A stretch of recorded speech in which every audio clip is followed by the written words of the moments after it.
పరిష్కారానికి జిల్లా పార్టీ కార్యాలయ కేంద్రంగా నిలుస్తుందని డీసీసీ అధ్యక్షుడు నరేష్ యాదవ్ అన్నారు. ఆదిలాబాద్ జిల్లా కేంద్రంలోని గాంధీ పార్క్ రోడ్లో గల స్థలంలో నూతన పార్టీ కార్యాలయ నిర్మాణానికి పార్టీ ముఖ్య నాయకులు, ప్రజాప్రతినిధులు, అనుబంధ సంఘాల నాయకులతో కలిసి సర్వమత ప్రార్థనలతో భూమి పూజ చేశారు. నూతన డీసీసీ కార్యాలయ కాంగ్రెస్ పార్టీని మరింత బలోపేతం చేయడంతో పాటుగా పార్టీ కార్యకర్తలకు, నాయకులకు దిశానిర్దేశం చేసే కేంద్రంగా నిలుస్తుందని ఆయన అన్నారు. ప్రజా సమస్యలను తెలుసుకోవడం, వాటి పరిష్కారం కోసం ప్రభుత్వ దృష్టికి తీసుకువెళ్లడం వంటి కార్యక్రమాలను మరింత సమర్థవంతంగా నిర్వహించేందుకు ఈ కార్యాలయం ఎంతో ఉపయోగపడుతుందన్నారు. ఇక జిల్లాలో కాంగ్రెస్ పార్టీకి విశేష సేవలందించిన మాజీ మంత్రి స్వర్గీయ చిలుకూరి రామచంద్రారెడ్డి పేరును చిరస్మరణీయంగా నిలిపేందుకు నూతన డీసీసీ కార్యాలయానికి సిఆర్ఆర్ భవన్ గా నామకరణం చేస్తున్నట్లుగా తెలిపారు. కాంగ్రెస్ పార్టీ కార్యాలయం కోసం 1 ఎకరం స్థలాన్ని కేటాయించిన సీఎం రేవంత్ రెడ్డి, ఉప ముఖ్యమంత్రి బట్టి విక్రమార్క, జిల్లా ఇన్ఛార్జి మంత్రి జుపల్ల కృష్ణారావు, టీసీసీ అధ్యక్షులు, టీపీసీసీ అధ్యక్షులు మహేష్ కుమార్ గౌడ్తో పాటుగా కాంగ్రెస్ పార్టీ అధిష్టానానికి ప్రత్యేక కృతజ్ఞతలు తెలిపారు.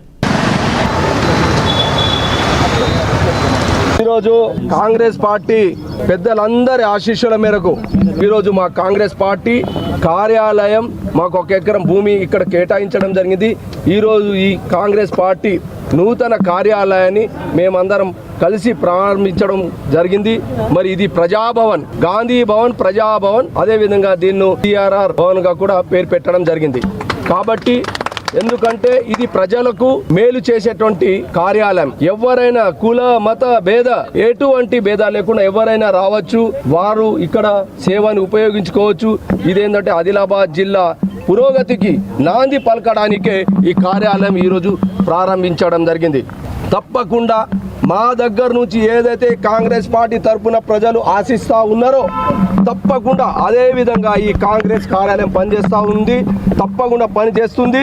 మరి ఈ ప్రాంత అభివృద్ధి కానీ ఇక్కడ ఉన్న ప్రజలకు అందరికీ సమన్యాయం చేయడానికి, సామాజిక న్యాయం చేయడానికి, అభివృద్ధి చేయడానికి, వారికి సంక్షేమ ఫలాలు అందించడానికి తప్పకుండా కాంగ్రెస్ పార్టీ కార్యాలయం సేవ చేస్తుంది. అందరి ఆశీస్సుల మేరకు కంది శ్రీనివాసరెడ్డి గారు కానీ, గజేందర్ గారు కానీ, మరి అదేవిధంగా స్వయం బాపురావు గారు కానీ మేమందరం ఐకమత్యంగా కాంగ్రెస్ పార్టీ ఆసిఫాబాద్ కానీ అదేవిధంగా ఖానాగా తీర్చిదిద్దేందుకు అన్ని రంగాల్లో పరిశ్రమలు కానీ, వైద్యం కానీ, విద్య కానీ అన్ని రంగాలలో అభివృద్ధి చేయడానికి ఈ కార్యాలయం పనిచేస్తుంది అనేసి ఈ సందర్భంగా నేను మనవి చేస్తూ ఈరోజు కాంగ్రెస్ పార్టీ పెద్దలందరి ఆశీస్సు